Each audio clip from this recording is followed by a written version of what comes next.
A few things here I want to talk about. Firstly, the start. Chelsea are in this title race. Where they have to improve is defensively. 3 goals being conceded today needs to improve. I think 18 in totality. You compare that to the 11 so far of Liverpool. That's where the 4-point gap comes from. Of course, Liverpool with that game in hand, but they have to win that game in hand. We don't know. A lot of people are saying Liverpool have been done a favour. We don't know when that game is going to be scheduled. That game could be scheduled in a horrible little period where they don't get much rest. They could be in a worse situation availability-wise by then, but we'll cross that bridge when we get to it as football fans. Defensively, I know Enzo Maresca is a perfectionist. He will be scrutinizing those players. I thought Levi Colwill was poor for the first goal, didn't see the run from Solanke. Of course, the wrong boots on from Kukurea, which is just a schoolboy error, slipping twice, which led to the goals. So the defending is poor and you never want to go through that. However, this is where I'm going to praise Chelsea. To show the mental fortitude to pick yourselves up, to dust yourselves down, and to come back from that is what champions do. We always talk about champions wins on the terrace. Every now and then you'll see a bad performance and they scrape a win. Really good team does it. Fucking hell, champions win.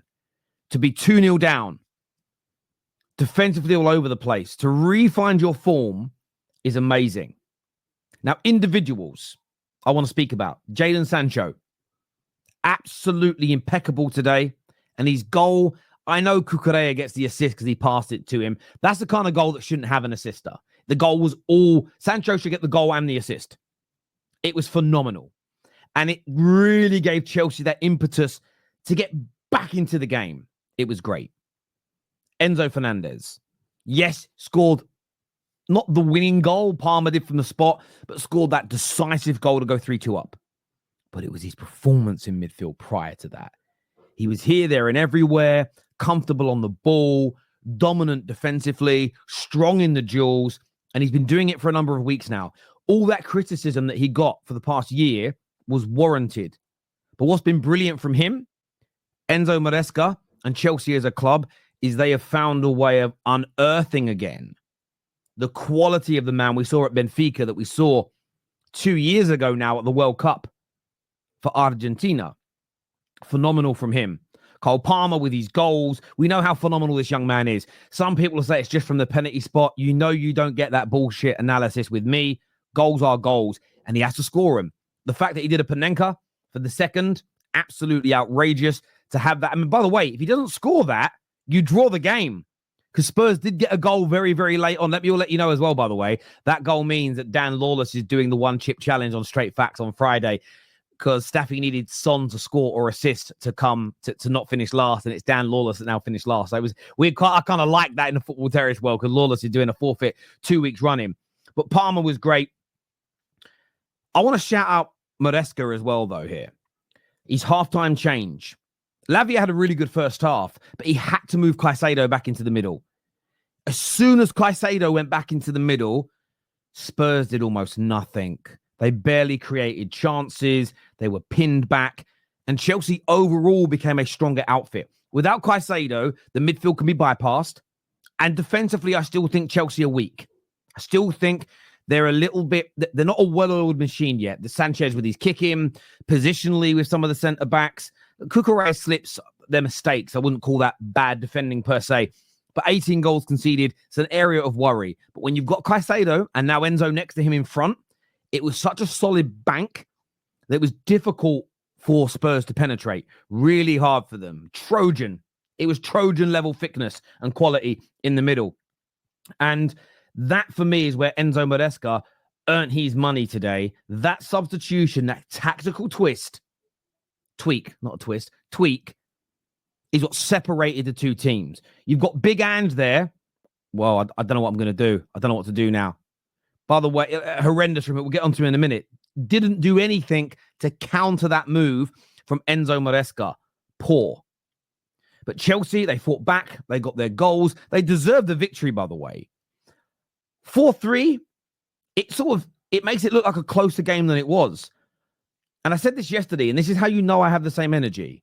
When you can see goals through almost comedic errors, like Kukurea slipping twice when you wouldn't expect it, it's hard to assess. It's hard to look at it and say, well, we were bad by 3 goals today. I had it yesterday with Man United. The individual players need criticism, like Onana not seeing the flight of the ball and Martinez watching the ball bounce in. But that doesn't deter from the performance I watched, because that is obscene level of mistakes that led to those moments. Outside of those mistakes, Chelsea were very, very good today, especially in that second half. The reason I mentioned the defense, that's an area I think you have to invest in. Goalkeepers, centre-backs, whatever it may be, in January, if you are to become champions. Being in the race and winning, a lot of people used to race Usain Bolt. They didn't beat him.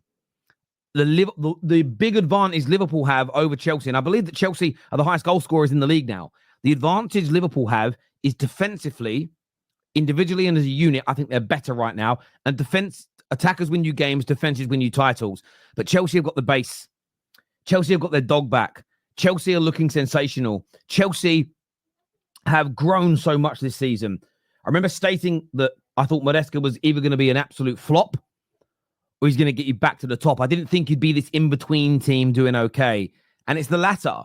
He's got you looking amazing. He's taken this squad and this project that is 2.5 years in now. The vision was always there from Chelsea. They just made mistakes with maybe a recruiter here or a director there, a head coach there, a few players at the beginning. But they stayed on course. They got rid of people quickly. They got rid of directors quickly. Oh, this scout ain't working. This negotiator isn't working. This coach isn't working. But we're still moving this way. Even when their owners fell out near the beginning of the season. And I remember talking about it, thinking, how is this going to help Chelsea progress?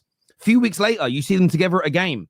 No word since. Clearly resolved the issue to a point to put the team on the football pitch first.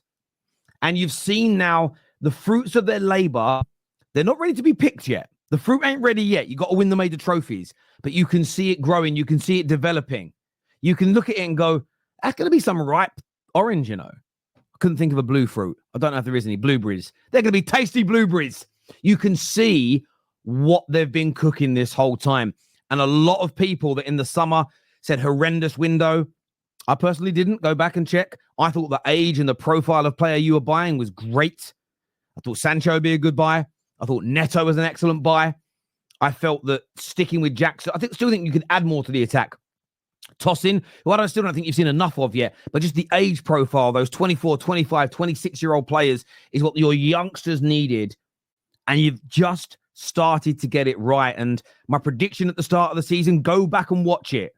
You'll become title contenders this campaign. It's exactly what has happened. And I just want to say congratulations to you, because there's one thing someone like me, a football fan, predicting what would happen. And there's another thing, your team going out there and doing it. Phenomenal today in each and every single way. Phenomenal. Absolutely phenomenal. And yes, you've got to work on the defensive side, and we'll probably pick that up with the panel. But overall, out of this world.